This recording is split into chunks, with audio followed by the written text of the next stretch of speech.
BPSC secretary Satyaprakash Sharma इस वक्त हमारे साथ एक्सक्लूसिव बातचीत करने के लिए मौजूद है और यहाँ पर बातचीत इसलिए भी अहम है क्योंकि लगातार बीपीएससी सवालों के घेरे में है। पहला सवाल सर आपसे यही है कि आज तक 13वां दिन है आंदोलन का, छात्र अगर मांग कर रहे हैं तो बीपीएससी उनकी बातें क्यों नहीं सुन रही है, क्यों नहीं संवाद कर रही है बीपीएससी? जी ऐसा है कि छात्रों का जो आंदोलन चल रहा है गर्दनीबाग में, हम लोगों ने वीडियो के थ्रू भी देखा है, तो कोई भी एसोसिएशन, संघ या प्रतिनिधि मंडल सीधे बीपीएससी से अभी तक अप्रोच नहीं किया है कि किन विषयों पर उनसे बात की जाए। तभी तक अगर कोई भी प्रतिनिधि मंडल आता तो हम लोग जरूर बात करते हैं। उनके किसी ने पहल ही नहीं की है। कोई बात नहीं। छात्रों के बहुत सारे सवाल है, क्योंकि एबीपी न्यूज़ लगातार छात्रों के बीच है, ग्राउंड जीरो से हम उनके सवाल जो है वो पहुंचा रहे हैं और आज भी मैं छात्रों के सवाल लेकर आई हूं। पहला सवाल उनका ये है कि क्या ये नॉर्मलाइजेशन नहीं है कि एक ही परीक्षा 2 बार आयोजित हो, भले ही एक सेंटर का हो। बापू परीक्षा सेंटर जहां 12,000 अभ्यर्थी परीक्षा दोबारा देंगे, क्या ये बाकी बच्चों के साथ अन्याय नहीं है?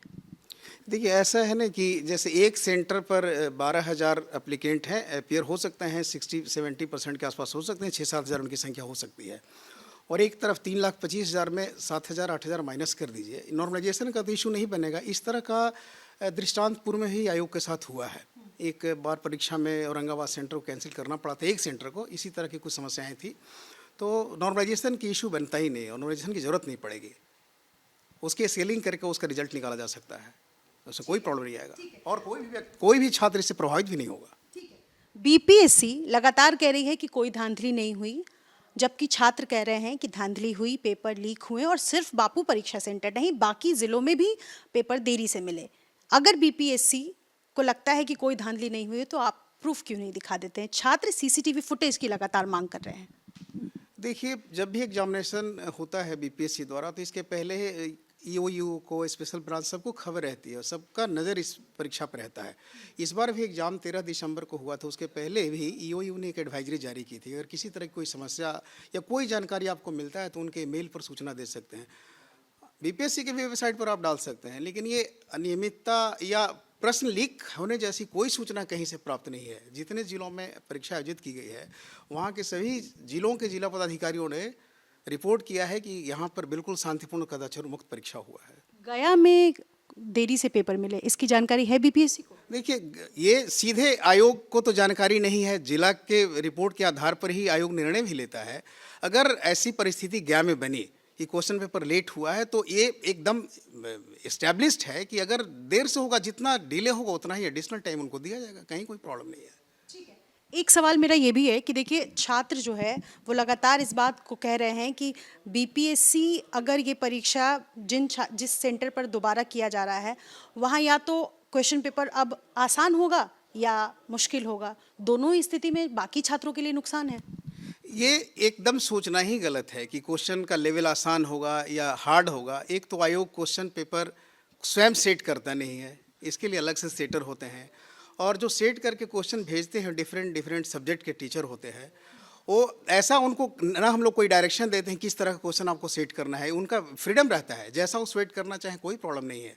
और अगर क्वेश्चन का लेवल हाई होगा, लो होगा, ये तो अभी कहना बड़ा मुश्किल है, लेकिन ऐसी अगर परिस्थिति बनती है तो उसी हिसाब से स्केलिंग होगा, इसमें कहीं कोई कन्फ्यूजन नहीं है, कोई कन्फ्यूजन नहीं है जी। मेरा एक सवाल है कि आज की तारीख में क्या बीपीएससी, चूंकि छात्रों का एजिटेशन लगातार बढ़ रहा है और तस्वीरें भी हम सब देख रहे हैं, आज की तारीख में क्या बीपीएससी एक कदम भी ये सोचने को मजबूर है या क्या ये विचार कर रही है कि परीक्षा दोबारा आयोजित होगी, क्योंकि 4 जनवरी में अब बहुत कम समय बचा हुआ है? क्या विचार कर रही है बीपीएससी? अभी देखिए, बीपीएससी के स्तर पर पूरे परीक्षा को रद्द करके पुनः परीक्षा लेने का कोई योजना नहीं है, कहीं कोई योजना नहीं है, बिल्कुल नहीं। छात्रों की तरफ से आपने देखा कि अलग अलग राजनीतिक दल के नेता जो है वो जा रहे हैं और तस्वीरें या सूचनाएं आप तक भी आ रही होंगी। प्रशांत किशोर एक पार्टी के नेता हैं, उन्होंने कहा कि उच्च स्तरीय जांच की मांग हम कर रहे हैं, क्या कहेंगे इस पर? बीपीएससी को कोई आपत्ति नहीं है, कोई आपत्ति नहीं है, सरकार चाहे जैसा निर्णय ले सकता है, कोई आपत्ति नहीं है। क्या कोई किसी तरीके का दबाव है बीपीएससी पर? जिस तरीके से एक तरफ छात्र आंदोलन कर रहे हैं, पॉलिटिकल एंगल्स भी है, बीपीएससी क्या कोई दबाव महसूस कर रही है? किसी तरह का कोई दबाव नहीं है, सरकार के स्तर से या आयोग के स्तर से या कहीं से भी कोई आयोग पर कोई दबाव नहीं है। कोई दबाव नहीं। मेरा एक सवाल और है, चूंकि छात्रों के सवाल हमने लिए हैं। छात्र कह रहे हैं कि कई जगह अनियमितताएं हुई और बीपीएससी ने शुरुआत में ये कहा कि छात्र हमें प्रूफ करे, आरोप जो भी अगर छात्र इल्ज़ाम लगा रहे हैं तो उसके प्रूफ्स लेकर आए। छात्र कहाँ से सर प्रूफ लेकर आएंगे? छात्रों का कहना है कि बीपीएससी प्रूफ दे, बीपीएससी का काम है ये पता करना है कि कहाँ कहाँ अनियमितताएं हुई हैं। नहीं, हमको ठीक है, हमारा काम तो है। एक तो 9 से 11 या 12 सेंटर पर एग्जाम हुआ पूरे बिहार में, सभी जिलों में हुआ है। वीडियो रिकॉर्डिंग भी हुई है, सीसीटीवी कैमरे लगे रहते हैं, जैमर लगा रहता है। तो किस तरह का हम लोग वहाँ से रिकॉर्ड निकालें और देखें? एग्जामिनेशन हॉल में क्वेश्चन पेपर वितरण हुआ, एग्जामिनेशन हुआ, उसका क्या हम लोग देखें? ये समझ में हम लोग को ही समझ में नहीं आ रहा है कि क्या हम लोग देखें वहाँ पर अनियमितता का। अगर अनियमितता हुई है और इस तरह का शिकायत है तो डीएम जरूर प्रतिवेदन कर दे कि यहाँ पर अनियमितता हुई है, एग्जामिनेशन कैंसिल कर दी जाए। ऐसी तो कोई रिपोर्ट है नहीं, तो अपने मन से एक कदम आगे बढ़ के आयोग कैसे निर्णय ले सकता है कि वहाँ पर अनियमितता हुई है? अनियमितता को कोई ना कोई सोर्स होना चाहिए ना। कोई भी व्यक्ति आरोप लगा दे फलाने जिले में बहुत अनियमितता हुआ है, लेकिन वहाँ जो सिस्टम काम कर रहा है उसने तो कोई रिपोर्ट किया नहीं है। तो आयोग अपने तरह से हर जिलों की जांच क्यों करने जाएगा? आखिर कोई ना कोई एडमिनिस्ट्रेटिव मैकेनिज्म वहाँ भी तो काम कर रहा है। तो डीएम के नियंत्रण में अगर एग्जाम कराई गई है, उन्होंने कोई रिपोर्ट किया नहीं, कोई एडवर्स रिपोर्टिंग है नहीं, तो अपने मन से आयोग वहाँ जाकर वीडियो जांच करे और सीसीटीवी देखे, कहीं से ये रेलिवेंट भी नहीं है, जरूरी भी नहीं है। ठीक है, एक सवाल है कि शुरुआत में जब बीपीएससी ने प्रेस कॉन्फ्रेंस किया था और उसी समय में डीएम पटना की डीएम का ये बयान आया था जिसमें उन्होंने कहा था कि 90 क्वेश्चन के सेट्स जो हैं वो छात्रों को देरी से मिले। छात्रों का सवाल है कि वो 90 सेट्स कहाँ गए? अगर देरी से मिले तो कहाँ गए वो सेट्स? जबकि आप लोग कह रहे थे कि पहले से ही सभी क्वेश्चन पेपर जो है वो सारे सेंटर्स पर उपलब्ध करा दिए गए हैं। देखिए, आपको पता नहीं कहाँ से क्वेश्चन अभ्यर्थी एज्यूम कर लेते हैं। ये भी एक अपने आप में एक आश्चर्य है कि क्वेश्चन पेपर घट गया, क्वेश्चन कहाँ चला गया। जितने स्टूडेंट वहाँ होंगे उसका 10% एक्स्ट्रा क्वेश्चन भेजा जाता है हमेशा, क्योंकि कहीं हो सकता है बुकलेट ठीक ना हो या गलत प्रिंटिंग हो जाए तो बदलने की भी सुविधा दी जाती है। ये सब सारा कुछ विज्ञापन के शर्तों में लिखा रहता है कि यदि आपको कोई बुकलेट मिला और उसको किसी तरह को उसमें प्रॉब्लम है तो आप तुरंत सेट को बदल दीजिए। सवाल होता है कि जितना सेट वहाँ चाहिए था वापी सभागार में, बापू परीक्षा परिसर में, वहाँ भेजा गया था और बॉक्स में 192 अगर था, डीएम साहब ने जो रिपोर्ट किया था, उसके अलावा एडिशनल क्वेश्चन पेपर वहाँ पर दिया जाना था।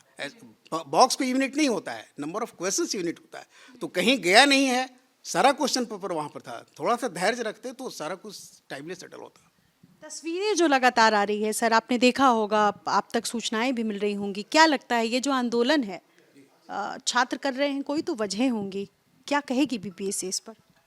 देखिए, धरना देना, प्रदर्शन करना, मांग करना, ये तो उनका है दायित्व, मुझे कोई इसमें ये नहीं है। लेकिन जिस तरह के काल्पनिक सवालों को रेज करते हैं कि सासाराम में तो ठीक हुआ है, छपरा में गलत हुआ है, गया में तो गड़बड़ हुआ है, गया में कहीं हमने देखा वीडियो में कि गया में माइक से सवाल का जवाब बताया जा रहा था। बड़ा आश्चर्य लगता है सुनकर भी कि कौन सा सेट का जवाब बताया जा रहा था। 4-4 सेट में क्वेश्चन पेपर होता है, सारा सेट में जम्बल्ड आंसर रहता है, जम्बल्ड नंबर्स होते हैं।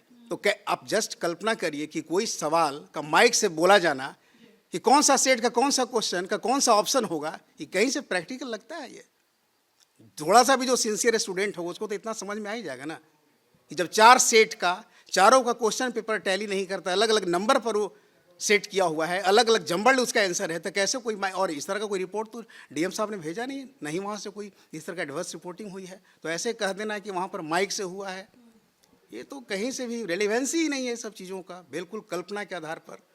कोचिंग संस्थानों को लेकर क्या कहेंगे? ये भी सवाल उठ रहे हैं कि कोचिंग संस्थान चाहते हैं कि अगर दोबारा परीक्षा होगी तो उनको और मौका मिलेगा छात्रों से मोटी फीस वसूलने का और फिर ज़्यादा और वक्त कोचिंग संस्थान जो है वो छात्रों को दे पाएंगे और इससे कोचिंग संस्थानों को आर्थिक तौर पर फायदा होगा। क्या कहेंगे इसको लेकर सर? इसमें आयोग का क्या रोल है? आयोग का तो इसमें कुछ रोल नहीं। आयोग का तो मेन रोल है एग्जाम करा के पीसफुली रिजल्ट निकाल देना। जो प्रतिभा है, प्रतिभा को हमको हर जगह से निकाल देना है, तो कहीं से भी निकल सकता है प्रतिभा।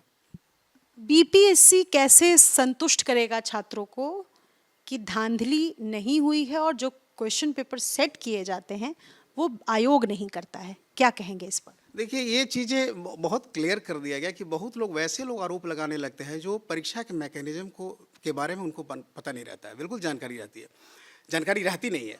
सबसे पहले तो मैं क्लियर कर दूं कि आयोग क्वेश्चन पेपर सेट करता नहीं, इसके लिए सेटर्स होते हैं अलग अलग सब्जेक्ट के और बाहर के लोग होते हैं नॉर्मली, और हर टॉपिक का, ज्योग्राफी का, इकोनॉमिक्स का, करंट अफेयर्स का, इंडियन पॉलिटी का, कॉन्स्टिट्यूशन, सारे सेटर अलग अलग होते हैं। कोई एक सेटर 150 सवाल सेट नहीं करता है। अगर 150 सवाल सेट होना है तो उसमें 15 से 20 टीचर लगे हुए हैं, और इवन टीचर को ही पता नहीं होता है कि हमारा क्वेश्चन सेट होगा या नहीं होगा, उनको खुद पता नहीं रहता है। एक दूसरी बात है, जब क्वेश्चन क्लब होकर 150 प्रिंट होकर सेंटर पर चला जाता है तो इवन चेयरमैन और सेक्रेटरी या पूरा आयोग का कोई भी व्यक्ति, कोई भी ऑफिसर क्वेश्चन पेपर नहीं देखता है कि क्वेश्चन आसान है, हार्ड है, किस लेवल का है, किसी को पता नहीं रहता। जब एग्जामिनेशन समाप्त हो जाता है और वही जब क्वेश्चन वापस लौटता है आयोग को, तब चेयरमैन या आयोग को पता चलता है कि क्वेश्चन का लेवल इस तरह का था। पहले किसी को कुछ पता नहीं रहता। शुक्रिया। आखिर में एक सवाल है कि छात्रों पर लाठीचार्ज हुआ और ये तीसरी दफ़े जो है वो कल छात्रों पर लाठीचार्ज हुआ है। कल मतलब कई बार प्रदर्शन की दौर में ही छात्र चोटिल भी हुई हैं।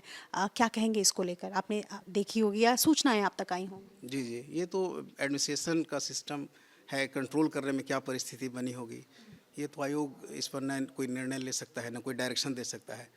विधि व्यवस्था संधारित किए जाने में अगर किसी तरह का व्यवधान उत्पन्न हुआ होगा या परिस्थिति बनी होगी तो इसके लिए प्रशासन ही देखरेख करता है, आयोग का कोई रोल नहीं। प्रतिनिधिमंडल आता है छात्रों का मिलने के लिए, तो बीपीएससी संवाद करना चाहिए। बिल्कुल बिल्कुल, वेलकम है, जब भी आएंगे हम लोग बात करेंगे। बहुत बहुत शुक्रिया हमसे बातचीत करने के लिए और वक्त देने के लिए। बीपीएससी ने ये स्पष्ट कर दिया है कि छात्रों की तरफ से अगर कोई प्रतिनिधिमंडल आता है मिलने के लिए तो संवाद करने में कोई हिचक नहीं है बीपीएससी को। हाँ, ये ज़रूर है कि बीपीएससी परीक्षा 70वीं पीटी परीक्षा में कोई भी धांधली नहीं हुई है।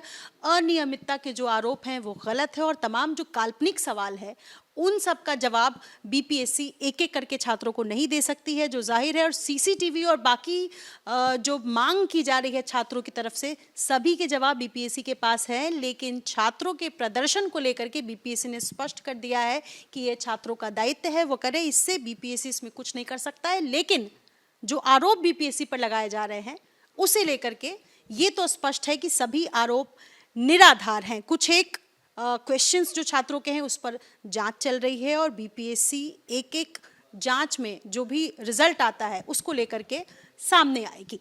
अपने सहयोगी शैलेश सिंह के साथ निधिश्री, एबीपी न्यूज़, पटना।